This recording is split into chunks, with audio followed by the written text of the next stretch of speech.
Hello, everyone, and welcome back to Open, the authentic contemporary Dominican and Dominican-York voice has rarely been represented in Spanish. Last year, La Luz de un Cigarrillo enjoyed massive success off-Broadway, winning 5 Ola Awards and 4 Ace Awards, and now it's back. And to give us a little more of what to expect during the new production, we have Marco Antonio Rodriguez. Hello. Hola, Reina Valentin. How are you? Gracias for the Reina Valentin, Marco Rodriguez. Thank you for having me. You do the whole Spanish thing, the Marco Antonio Rodriguez. Y Reina. Yes. So, give us a little bit about your background with the writing. Are you a trained writer? Did you train in English? I'm from New York City. Right. My parents are from Dominican Republic. I lived in the Dominican Republic when I was a baby, though, for a while. Okay, so how long? This is my first language, actually, because really? I was Spanish sent there. Oh, I was okay. sent there when I was a baby. So when I came back, I actually had to learn English watching Sesame Street, Electric Company. Interesting. Because I was talking like a cibaeño. I was Right. talking very regional Dominican Republic over there. So I had to learn English when I came back. How old did you come? What were you when you came back? I was 5. 5. I was Okay. 5 when I was brought Okay. back. And writing-wise, yeah, I've worked with the best. I've been very lucky. Rick Najera from Latinologues, Guillermo Arriaga from Amores Perros, Sid Field, who's done a lot of good screenwriting programs. I've done some really good work with some really good writers, so I'm very lucky that way. And as an actor, I've also worked with some of the best people. So Now, it's very interesting that you consider Spanish to be your first language, even though you were brought back here at the age of 5 and you learned English. So it's because at that point it's kind of like you become more English dominant speaking, except if in your household the primary language is Spanish. particularly the telenovelas, they saved the day. The They did, because That's my it. mother was watching telenovelas constantly, and Cristina and all that kind of stuff back in the so you know, I was able to retain the Spanish, and that's all I spoke at home. And I would also she would take me to all her things so that I would translate for her. So that's also one of the reasons that Spanish I retained the Spanish. It never went away. Okay, and just Thank to God. share with everyone, the reason we're having this conversation is because La Luz de un Cigarrillo is actually written in Spanish, and you're an English-speaking Latino, or like you refer to the Dominican-York. So what exactly does that mean for you in our times? I kind of went at it backwards. I just felt like in order to write something authentic and honest and true with this particular world in La Luz de un Cigarrillo, I had to write it in Spanish because that's where it takes place, in this household where Spanish is spoken, and that's all that's spoken pretty much except for the broken English. And for me, it was going back to my roots. And again, Spanish is my roots, my main roots. So that's why I did that. And it's been successful. It's been a blessing. I wasn't expecting it. It hadn't been done really, rarely been done in Spanish, in the authentic Dominican, contemporary, not about Trujillo. So I didn't know what to expect, but I just knew that this was the work was honest, and it was from my heart. And it came from Spanish, and in Spanish. That's why I did that. Okay, so got it. So this story is somewhat autobiographical. Somewhat.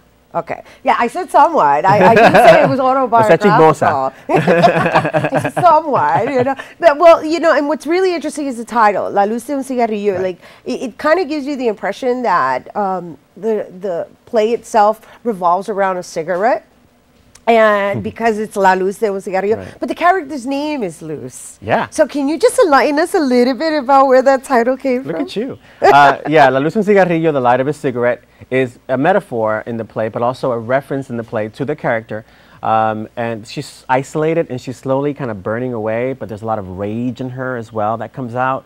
But at the same time, it's a reference in the play to a beautiful moment that she shares with her son growing up, as he was growing up at night when the lights would come off, and she would listen to her radio shows on Radio Wado, and she would light up her cigarette, and he would follow the cigarette up and down like a roller coaster, and that little light would light up his evening while he was falling asleep. So that's sort of a reference to that moment in the play. They're in conflict with each other because he comes back after 5 years of being away. They think that they're so different from each other, but they're not. And that's what they sort of begin to discover in the play. They're constantly at odds.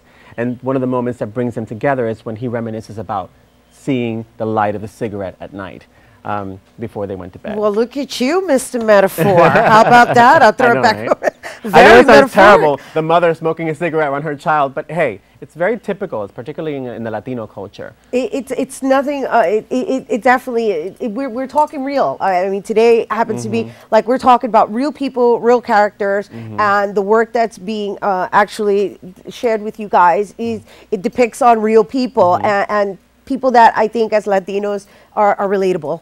Which is one of the reasons I wrote it. It wasn't being done. I mean, in Spanish, contemporary, real. I just felt like there was a void. And Dominican, even though the story is universal, I felt like, okay, nobody's really exploring this in a real way, not sort of clownish. It's sort of very realistic. If I can toot my own horn, it's kind of Chekhovian in some ways.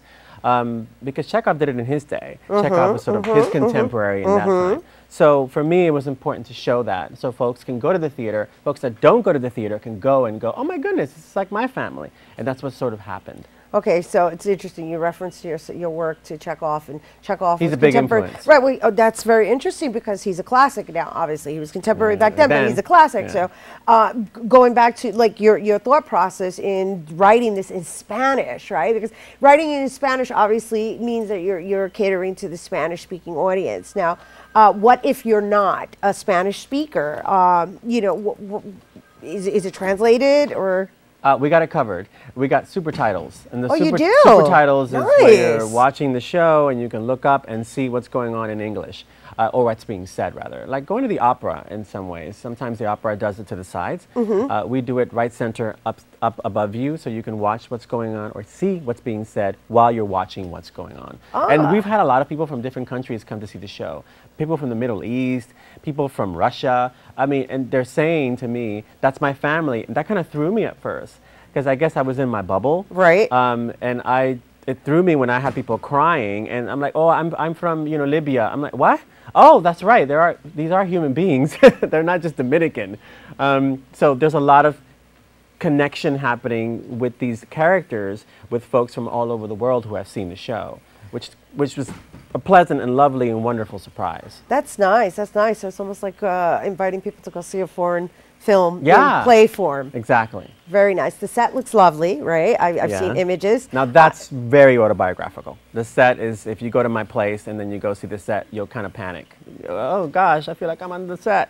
Because, you know, Yanko, who did the set, Bakulish, he was pretty close to every detail. Expanding it for the stage, of course, but he was very close to what the real place looks like. Nice. It's a 5-floor walk-up with the rejas, with the bars on it, you know, to protect the child. Right, it's very precise. I saw it, and I'm like, wow, this is a really precisely done set. So, and very, I guess, New York Latino, because it's very cluttered. This character is a hoarder, and tietos crap everywhere, just sort of consuming the space. So before we go, can we just share who's in the actual cast Yeah. and of course the running times, because this is actually the last weekend the show will be here at Lehman. Not that it's the last show, but it'll be here at Lehman. That's right. The cast includes Susana Guzman, award winner, Arisleda Lombard, who plays Divina, Crazy Aunt, award winner, Teresa Yenke, award winner, Ismael Cruz Cordova, who's on The Good Wife right now. He's an award winner. And then it's playing at Lehman Stages Studio Theater tonight, Friday the 14th, tomorrow, Saturday the 15th at 8, and then Sunday is the last performance at 4 o'clock. Beautiful. Thank you so much. All right, definitely go check out La Luz de un Cigarrillo. Check it out, people. And of course, if you want more information on La Luz de un Cigarrillo, you can check out the Facebook page at facebook.com/La Luz de un Cigarrillo. And again, for tickets, you can call 212-529-1948. And you can go to Smart Tix, which is smarttix.com.